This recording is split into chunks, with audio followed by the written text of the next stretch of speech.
Issus de tout horizon et de toute tradition, ces hommes et ces femmes en quête de sagesse ou tout simplement inspirés partagent avec nous leur parcours de vie et nous donnent des pistes pour grandir en humanité.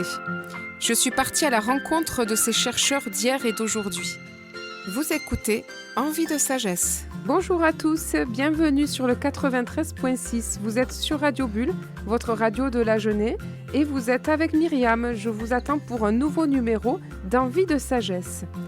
Aujourd'hui, je suis avec une femme qui a un parcours de vie assez exceptionnel. Elle s'appelle Zarina Khan. Alors, elle a des multiples origines dont elle va nous parler tout à l'heure, à la fois tunisienne, russe, pakistanaise, française.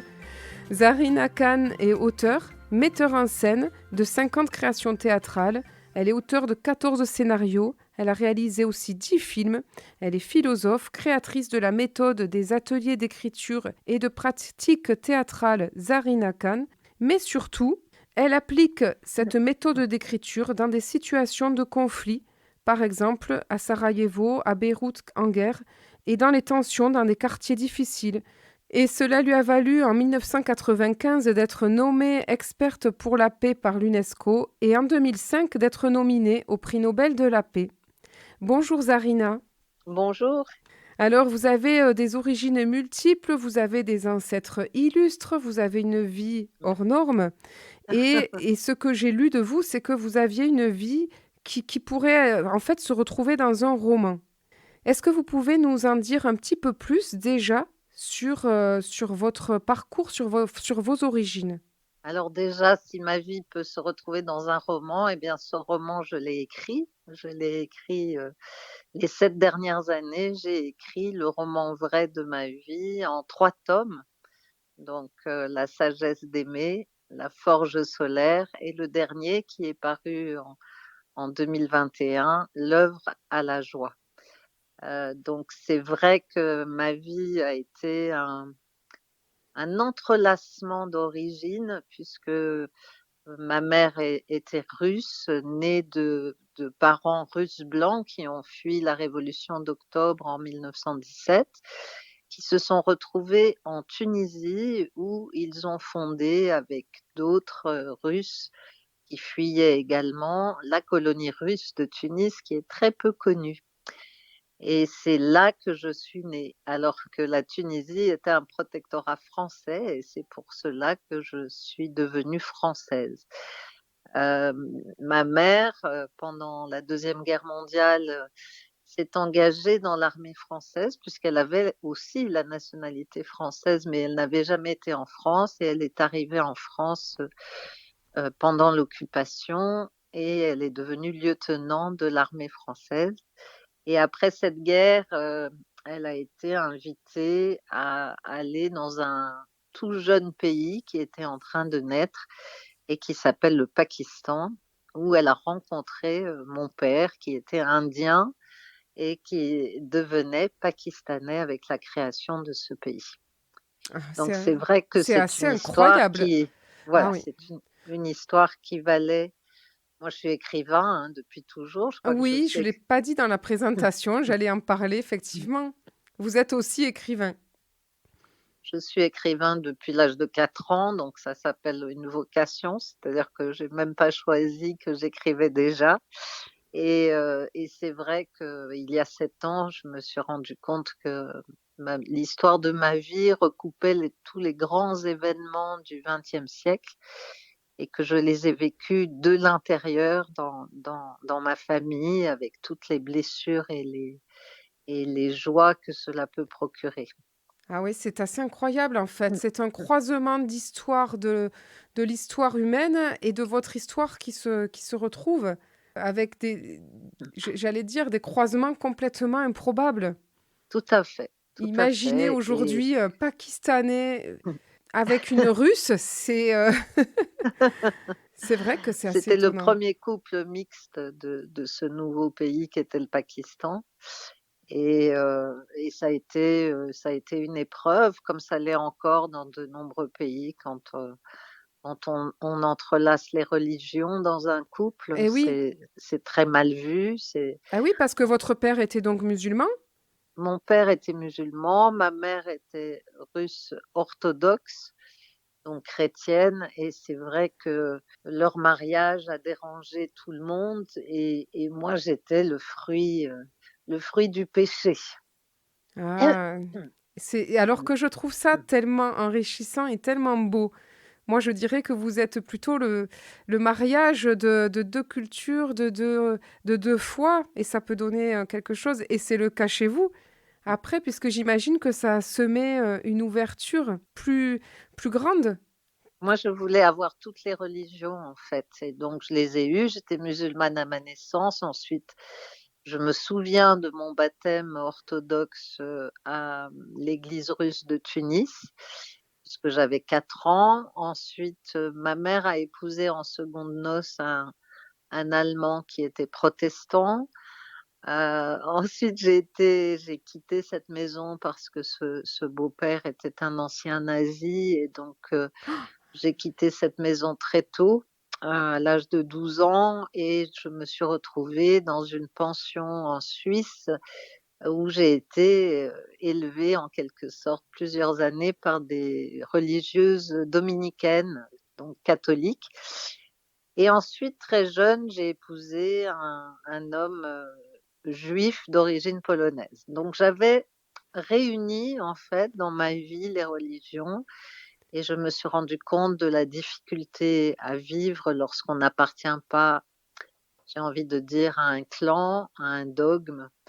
On est souvent rejeté de partout, et il a fallu que je trouve en fait, la seule issue possible lorsqu'on ne veut pas sombrer dans la haine, dans l'exclusion, avec toutes les frustrations que cela entraîne. Je me suis, dirigée vers le haut, j'ai envie de dire, vers les espaces sacrés, vers l'élévation, vers, la création, parce que l'art est un espace pour moi extrêmement précieux. C'est le seul espace que j'ai trouvé dans ma vie qui permet de sortir de ces appartenances, mortifères, de devenir soi dans une place qu'on crée, parce que je n'avais pas de place réservée. C'est comme monter à bord d'un train où vous n'avez pas de place. Eh bien, quelquefois, vous êtes obligé de créer même, un wagon dans lequel vous pourrez embarquer des êtres comme vous qui n'appartiennent pas à un seul clan, à un seul camp. Oui. Donc Et c'est vraiment ça qui m'a permis de oui. traverser avec joie ce qu'a été ma vie. Et donc on va revenir sur justement cet art qui est si important pour vous, mais je voulais faire une parenthèse, en écho à ce que vous venez de dire. Donc aujourd'hui, vous diriez que tout ce que vous avez vécu finalement, c'est un petit peu ce que j'entends, c'est pour pouvoir, aider à votre tour ceux qui vivent la même chose aujourd'hui? Je pense que c'est la seule chose d'importante, sur terre. Lorsqu'on arrive sur terre, on va se heurter à un certain nombre d'obstacles, de difficultés, et chaque fois qu'on va trouver chacun une solution pour survivre, ensuite pour vivre pleinement sa vie, je pense que ces solutions, nous n'avons pas d'autre choix que de les partager. Et moi, chaque fois que je trouvais une petite issue à ma douleur, à mon chagrin, à ma solitude, eh bien, je la mettais dans ma petite caisse à outils, toute petite déjà, que j'ai commencé à fournir, ma caisse à outils, en me disant: «Ça va servir à d'autres», parce que des autres comme moi, je vais en rencontrer. Des autres, qui sont exclus, des autres qui sont dans l'exil, dans le chagrin, dans la séparation. Je vais en rencontrer sur ma route, et là, j'ouvrirai ma caisse à outils et je leur, offrirai mes petits outils que j'ai forgés doucement, pas à pas, pour devenir, en fait. Et c'est ce que j'ai fait. Je crois que sans avoir conscience, quand j'étais enfant, j'ai déjà trouvé des solutions magnifiques comme l'écriture. Dès que j'ai eu les lettres de l'alphabet, je me suis empressée d'écrire un premier poème pour quelqu'un que je ne connaissais pas, qui peut-être un jour le lirait, mais c'était déjà un cadeau pour moi de pouvoir l'écrire et de transformer en fait le chagrin, la douleur, parce que en soi, le chagrin, c'est un poids, alors que quand on le transforme, ça devient des ailes. On peut commencer à voler et quand on vole, on survole des paysages magnifiques et on s'éloigne de sa douleur. Donc ces ailes aussi, elles sont ciselées maintenant après tant et tant d'années et j'ai tenté de permettre à d'autres d'ouvrir leurs ailes, en particulier dans mes ateliers. Et oui, donc c'est très beau ce que vous dites. Donc vous avez donc consacré toute votre vie particulièrement au théâtre, à l'écriture et au théâtre, si on peut dire. Voilà, ça a été l'outil majeur, ça a été l'écriture et le théâtre, je ne les dissocie pas parce que j'ai toujours créé en fait les pièces de théâtre avec d'autres.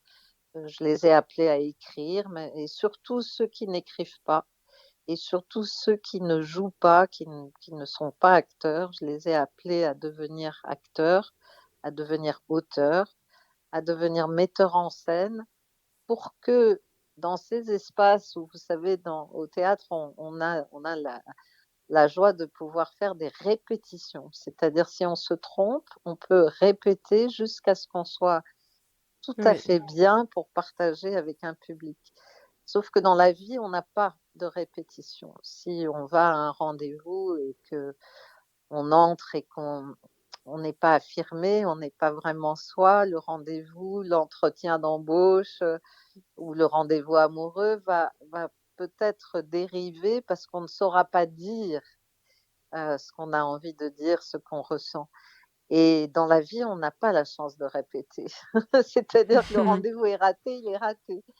Et je crois qu'au théâtre, justement, cette immense chance de la répétition permet d'ancrer en soi déjà une estime de soi, une confiance en soi, qui fait que lorsque dans la vie, nous aurons à jouer un rôle, puisque dans la vie, nous jouons aussi des rôles, mais sans répétition et sans cadre, eh bien, être vrai, ça va devenir le plus beau rôle de notre vie. Être vrai, être soi et pouvoir s'annoncer en tant que la personne que nous sommes à l'instant où nous parlons.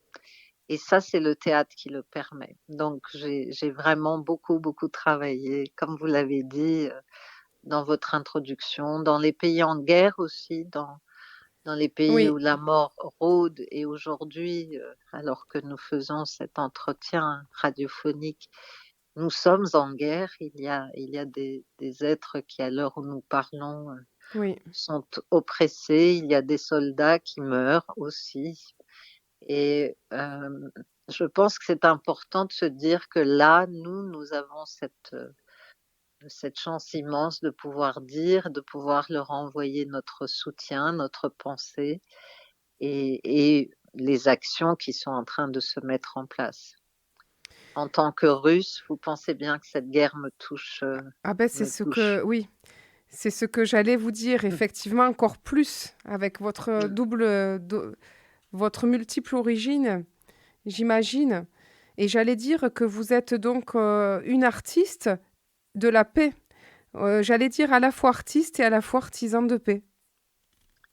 Je crois que c'est ça ma fonction première, oui. C'est ma fonction première, c'est d'amener la paix dans le cœur, que la haine ne dévore pas, parce que lorsque la haine vous dévore, lorsque l'autre est un ennemi et uniquement un ennemi, on n'avance plus, on stagne dans quelque chose qui est terrible, oui, qui est vraiment là, qui nous dévore à l'intérieur.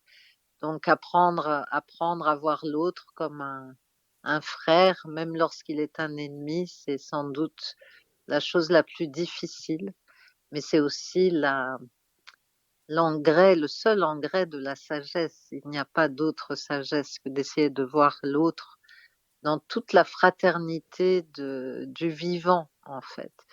Pour moi, l'écologie qui commence à peine à balbutier aujourd'hui dans différents pays qui commencent doucement à se mettre en place, en tout cas à être appelés à se mettre en place. C'est une écologie aussi, où tout le vivant est relié, où, les êtres humains, mais aussi tout ce qui nous environne est relié et que chaque fois qu'on entre dans une division, dans une séparation, on est porteur de guerre, on est porteur de barbarie quelquefois. Donc, moi j'ai beaucoup d'animaux que j'aime beaucoup, mes chats, mon chien. Ce sont des êtres qui m'entourent. Je suis entourée de nature aussi et je tente dans la petite vie que j'ai, parce que nos vies sont courtes, même quand nous vivons longtemps, c'est une étincelle dans l'histoire de l'humanité. Je tente d'entrer dans cette écologie globale qui est en fait, qui se résume à un seul mot, qui est le fait d'aimer, aimer ce qui est, aimer ce qui nous entoure, Oui. aimer, la nature telle qu'elle a été incroyablement créée. Alors je vous propose une petite pause musicale. Nous allons revenir dans un tout petit instant pour écouter à nouveau Zarina Khan qui nous parle de paix.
Vous écoutez Radio Bulle, votre radio de la Genée, 93.6.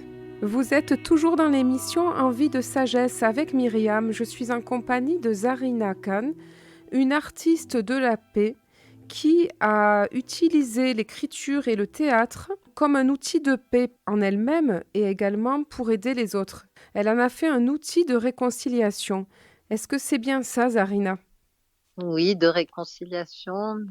Je pars du principe que l'expression est un droit. D'ailleurs, c'est dans la Convention internationale des droits de l'enfant, qui est très récente, qui date de 1989. Il est écrit que l'enfant a, comme il a le droit d'avoir un toit, d'avoir à manger, de recevoir des soins, il a également un droit fondamental qui est celui de l'expression. Et en fait, je pense que l'expression, oh, je ne le pense pas, je le vis. C'est pas seulement une pensée, c'est un vécu absolu. L'expression, lorsque on se permet de dire dans un cadre donné que moi j'ai choisi comme étant celui du théâtre, mais ça peut être la peinture, ça peut être la sculpture, s'exprimer pour dire son sentiment profond, c'est l'alchimie majeure. Ça permet de transformer les épreuves en une œuvre qui crée de la beauté.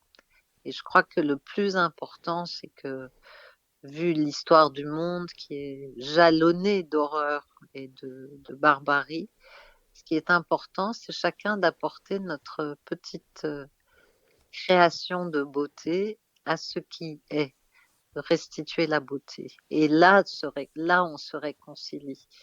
Parce que la beauté est réconciliante, parce que l'amour circule lorsque la beauté arrive.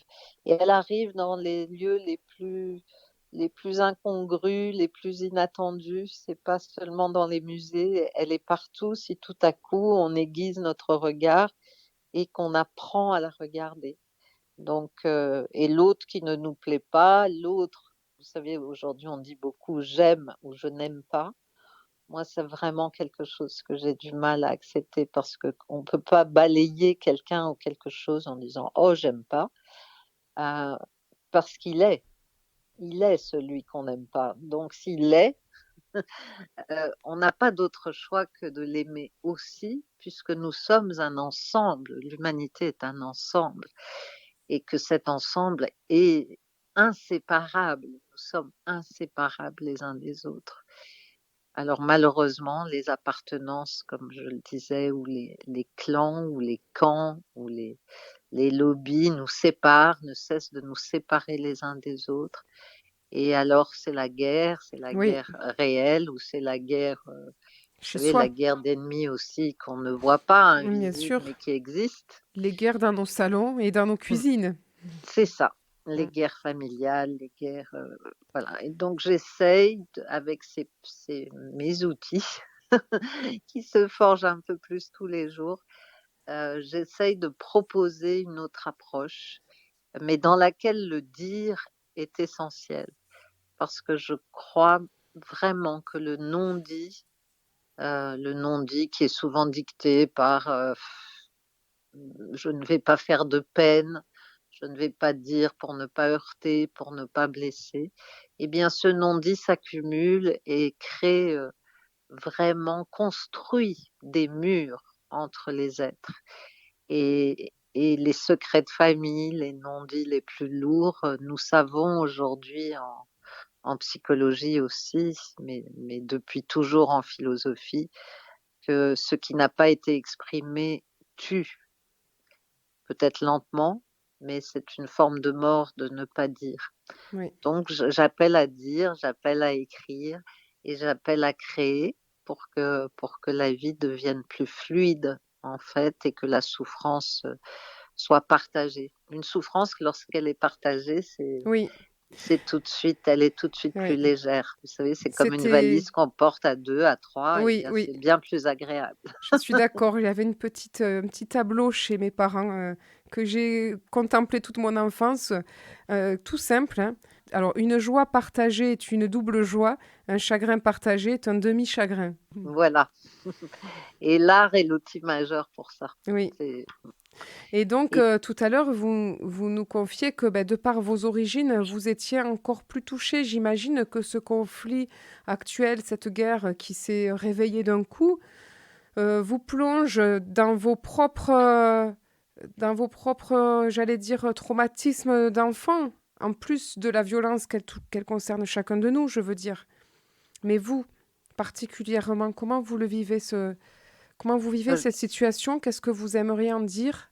je n pour l'instant, je suis encore ici. J'ai une amie hier qui me disait: «Est-ce que tu es déjà sur les routes de la Russie ou de l'Ukraine?» Mais j'attends. Généralement, lorsque je vais dans les pays en guerre, je suis invitée. Je suis invitée par des gens qui ont envie, de poser un acte de paix, un acte de réconciliation. Ce n'est pas moi qui décide d'y aller. Donc peut-être que l'invitation viendra et que j'irai en Russie, j'irai en Ukraine. Et vous feriez quoi? Vous proposeriez vos ateliers? Je ferai ce que j'ai fait à Sarajevo en guerre, où j'ai créé un atelier d'écriture et de pratique théâtrale. J'avais que 5 jours sur place, donc c'était extrêmement court et il y avait, une situation militaire extrêmement dure puisque beaucoup de bombardements à cette époque, c'était en octobre 93 et hem et pourtant en 4 jours, nous avons écrit une pièce de théâtre, nous l'avons montée et au 5e jour, nous l'avons jouée dans 3 lieux différents de Sarajevo pour que le public ne traverse pas cette ville bombardée de bout en bout, donc c'est nous qui traversions et ça a été des moments extraordinaires d'émotions partagées, de paix, de beauté. C'était des adolescents qui ont écrit Ah avec oui, moi, qui ont joué avec moi. ça devait être bouleversant. Et c'était bouleversant et cette pièce, elle a fait le tour du monde, elle continue à se Ah oui, jouer, c'est le dictionnaire de la vie. Elle continue à s'écrire ah aussi, ce oui. qui vraiment est important pour moi. Mais vous avez Donc, un sacré courage quand même.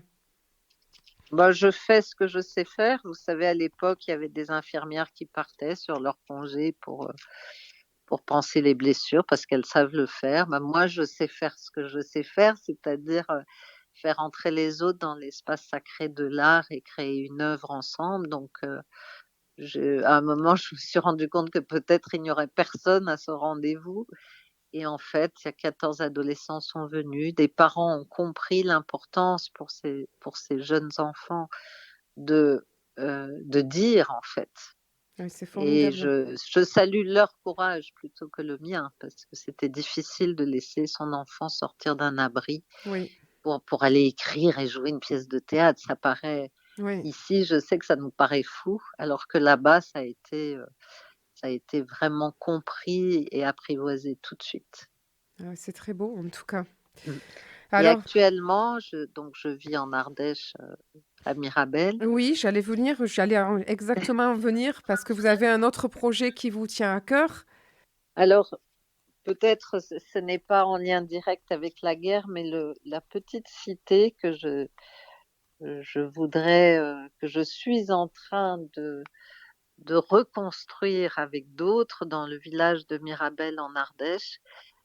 C'est une cité aussi qui sera un refuge, qui sera un accueil pour, tous ceux qui ont besoin de faire une pause, profonde, une pause pour revoir, toutes les blessures, pour les guérir et pour, repartir, d'aplomb, repartir vers sa vie à soi et non pas une vie qu'on vous a tracée et qui est pleine d'embûches, quoi. Et cette petite cité, au cœur, il y a un temple protestant, et c'est le temple protestant où il y a 400 ans, Olivier de Serres, qui était un grand agronome et philosophe de la terre, philosophe de l'écologie déjà, même si le mot n'était pas prononcé il y a 400 ans. Mais c'est ce qu'il faisait, il essayait d'expliquer dans son œuvre, comment l'harmonie, nous en sommes garants. Nous sommes les garants de l'harmonie, nous humains, avec la nature, avec l'agriculture. C'était un grand sage, Olivier de Serres, c'est un de mes compagnons de route. Je joue beaucoup le spectacle que j'ai écrit sur lui, que je joue seule Et voilà, j'emmène Olivier de Serres, à la rencontre des autres aujourd'hui sur les routes, dans les campagnes et dans les villes. Et donc ce temple protestant dans la citadelle de Mirabel, c'est un lieu où il y a 4 siècles se réunissaient autour d'Olivier de Serres des sages catholiques, des sages protestants, des sages de toutes les origines, d'Europe essentiellement, qui venaient à Mirabel pour tenter d'éviter la guerre de religion. Et ils n'ont pas réussi, mais le temps où Olivier de Serres était en vie, la guerre n'a pas éclaté dans ce qui était le Vivarais, qui s'appelle aujourd'hui l'Ardèche. Et ce qui est extraordinaire, c'est qu'après sa mort, lorsque la guerre a éclaté, eh bien, ce temple protestant, il l'avait créé juste mitoyen d'une chapelle catholique. Ah Et oui, lorsque la guerre a éclaté, on a muré la porte du temple qui donne sur la ruelle. Donc les protestants n'avaient nulle part où se réfugier, ils étaient persécutés, ils étaient tués dès qu'ils étaient vus, c'était la cible. Et les catholiques ont ouvert derrière leur autel, une porte dérobée, puis une deuxième porte pour atteindre le temple. Et ainsi, ils ont sauvé des milliers de protestants qui pouvaient se réfugier dans le temple lorsque les soldats catholiques arrivaient. Donc c'est vraiment ce lieu que je suis en train de rebâtir parce que c'est un lieu exemplaire. C'est un lieu exemplaire de quelques personnes humaines qui ont décidé, d'aider l'autre alors qu'il était persécuté, différent qu'il et était d'une autre ah religion. oui, Donc, la cité de Mirapolis, puisque c'est le nom du projet. Mira, alors Mirabel, ça veut dire, Mira regarde, belle ce qui est beau, regarde ce qui est beau et dans Mirabel, j'ai créé Mirapolis, regarde la cité. Parce qu'en fait, si chacun d'entre nous crée une cité, une petite cité, même si elle est minuscule, ça peut être 2 voisins sur un palier d'immeubles aussi qui ont ah oui. l'idée de cette cité. C'est fort Et symboliquement, hein, que vous ayez envie de recréer cette, c'est la cité des différences, en fait, le temple des gens, oui, pour essayer de réunir toutes les différences, si on peut dire. tout à fait, tout à fait. Et donc Mirapolis est en train de naître là. On va chercher des fonds, il faut qu'on trouve des fondations et puis je vais sûrement lancer une souscription à un moment et puis ceux qui auront souscrit pourront venir. Ce sera évidemment un lieu où l'art sera très présent. Il y aura des logements, des habitations, mais aussi, des espaces, communs qui seront dédiés à l'art, Ah, c'est un très aux beau projet. ateliers aux ateliers aussi évidemment. Mmh.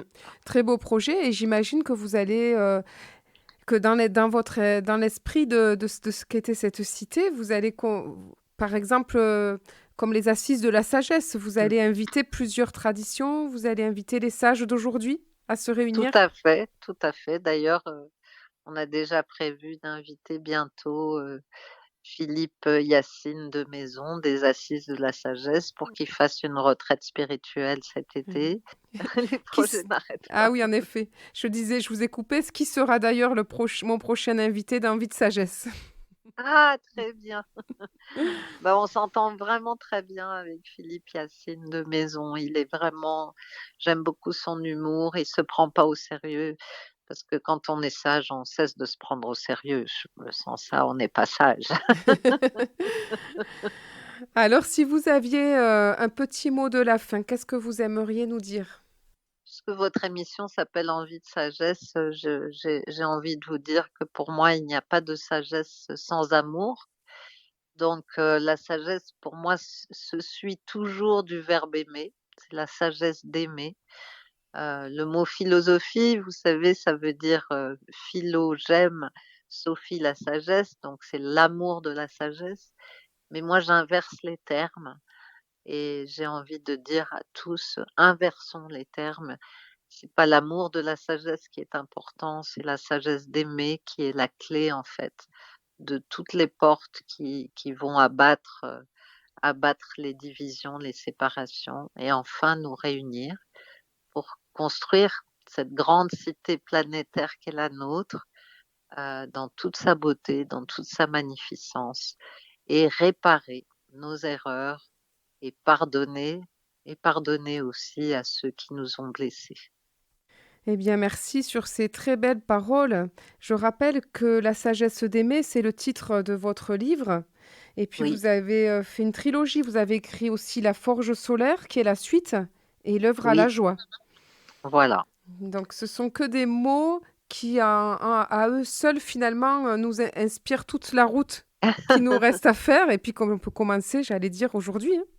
tout à fait. Il faut pas attendre parce que c'est maintenant, c'est aujourd'hui, c'est maintenant que le cœur peut s'ouvrir, que la sagesse peut nous remplir vraiment, nous qui sommes assoiffés, hein, d'être aimés, d'aimer.